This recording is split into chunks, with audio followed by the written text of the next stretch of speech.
There is a danger that comes not from what we choose, but from what we absorb. Consider secondhand smoke. The person who smokes made a choice. The child living in that environment made no choice at all. Yet the effects are real, documented, and in many cases irreversible. Normalization works the same way.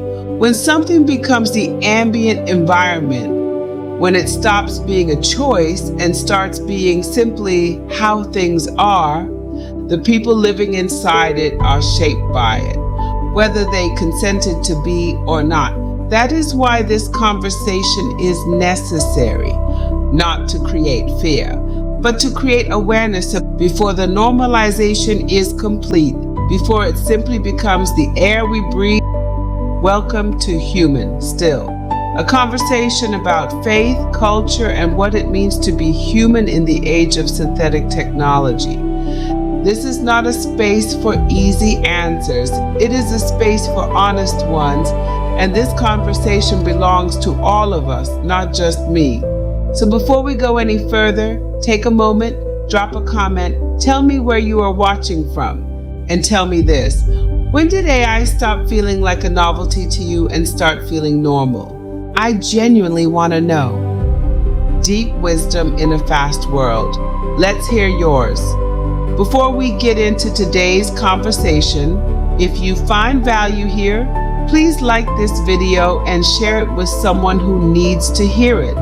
It helps this message reach more people and it helps this channel grow. Now let's get into it. I remember the encyclopedia salesperson coming to our home. There was a payment plan, and having your own set, a full set, was significant. Every subject, worldwide information, bound and organized on a shelf.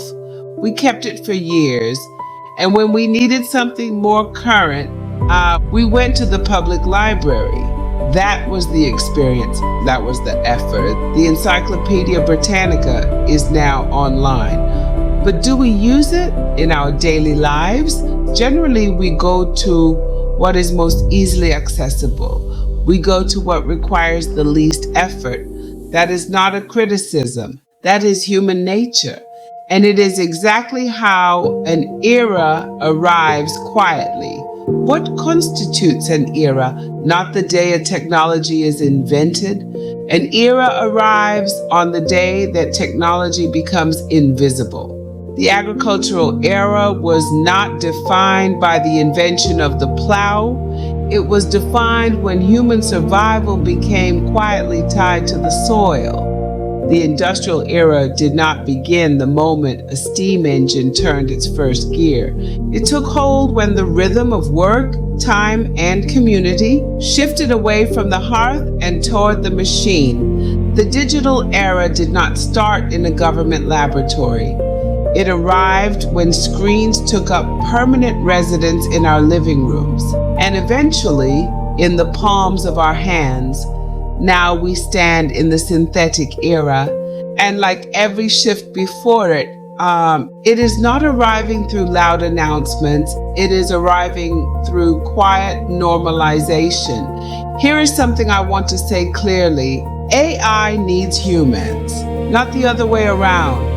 We learned to live and navigate life without it. We built civilizations, raised families, created art, and explored the universe before a single AI model existed. We do not need AI to be human, but we have learned, as we always do, to work smarter rather than harder. And this time, that principle has filtered down from the few to the mainstream. How many times have you asked Siri a question without thinking of it as asking AI? How many times have you searched Google? And it has become so second nature. You no longer register it as technology at all. That is normalization. That is an era arriving quietly. Now I want to walk through 5 areas where I have personally observed AI quietly merging into daily human life. Not as a forecast, as an honest observation of what is already happening around us. 1, writing. Those around me have engaged significantly with AI writing tools, emails, documents, first drafts of things they would previously have labored over alone. Industry reports suggest hundreds of millions of people interact with AI writing assistants weekly. The exact number matters less than what it represents. We are not just automating spell check. We are beginning to outsource the first draft of human expression, and that is worth sitting with. 2, healthcare and diagnostics. I have noticed something shifting in the people around me. They are engaging with medical AI freely, uploading documents, taking images of wounds, sharing personal health information with very little hesitation. The FDA maintains a publicly available database of AI-enabled medical devices authorized for marketing in the United States. That list runs into the hundreds, and it is updated regularly. You can find it yourself at fda.gov. What it shows you is not a future projection. It is the present reality of AI in American healthcare. Before a physician enters the room, in many cases, a synthetic system has already reviewed the data that is documented and verifiable. 3, food and agriculture, from precision farming that monitors soil health to distribution systems that keep grocery shelves stocked. AI is quietly managing the logistics that feed families. Most people engaging with their weekly grocery app or receiving a personalized meal suggestion are not thinking about the AI behind it. That is exactly the point. It has become invisible. 4, conversational companions, and I witnessed this firsthand. A 6-year-old showed me how to engage with AI on a phone, how to get it to sing happy birthday with a specific person's name inserted, how to share feelings. I am sad today, I'm feeling depressed.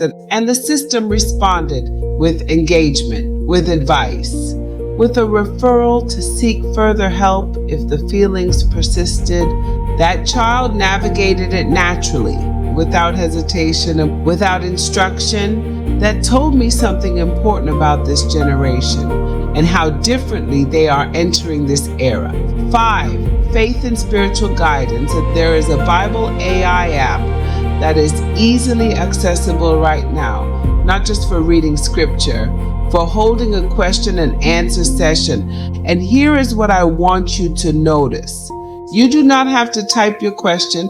You hit the microphone, you speak, and the system responds in text. That is a conversation with AI about scripture, available to anyone with a phone. Read the small print on these apps. The name of the chat is often the name of the AI. Not a pastor, not a counselor, not a theologian, an AI. Know what you are engaging with. Here is something I learned firsthand. I engaged with Suno AI early. I worked with it consistently over time. And because I was present at the beginning, learning the basics, making mistakes, staying with it, I was able to keep pace as it evolved, step by step, change by change. If I encountered that same tool today for the first time, I would likely feel overwhelmed. I would probably be one of the people outsourcing it entirely. That is the advantage of early engagement. Not that you know everything, but that you grew with it. The models are constantly evolving. Those who only engage at the surface level may find themselves stuck while the technology advances beyond what they can access. Learning the root, the basic foundation, gives you the upper hand as the technology grows around you. Safeguards matter, not because the technology is evil, but because normalization without awareness has consequences that arrive quietly and compound over time. Every individual has a role: the parent who shapes the home environment, the educator who shapes the learning environment, the faith leader who shapes the spiritual environment. the entrepreneur, the content creator, the influencer, who shapes the cultural environment, each one carries a responsibility to engage with this era intentionally, rather than simply absorbing it by default. Every AI tool I have encountered carries a disclaimer. This is AI, it can make mistakes, please verify responses. Those warnings exist for a reason. They are the technology acknowledging its own limitations. The question is whether we are listening. Acceptance of these tools is reasonable.